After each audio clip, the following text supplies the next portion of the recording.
নমস্কার বন্ধুগণ। আজকে রান্না দেখুন, বাইরে গেছিলাম, পাবদা মাছের ঝোল করেছি আলু দিয়ে জিরে বাটা দিয়ে আজকে দুপুরে। আর মেয়ের জন্য একটা মাছ ভাজা রেখেছি,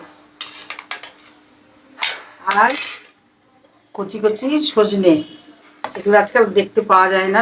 পাওয়া যায়, বাজারে পাওয়া যায় না এই কথা বলবো না, পাওয়া যায়। আগে ছোটবেলায় খুব খেতাম, বাড়িতে আমাদের সজনে গাছ ছিল, এখন নেই, তো এখান থেকে কিনে আজকে নিয়ে এসেছি। বিশেষ করে সজনে আলু পোস্ত দিয়ে করেছি। এটা এটা খুব ফেভারিট খানা আমার মেয়ের সবারই।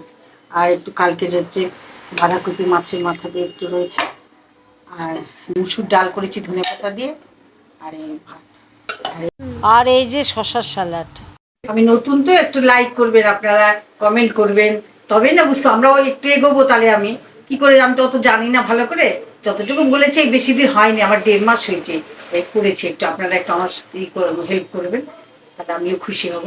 ভালো থাকবেন আপনারা, সুস্থ থাকবেন।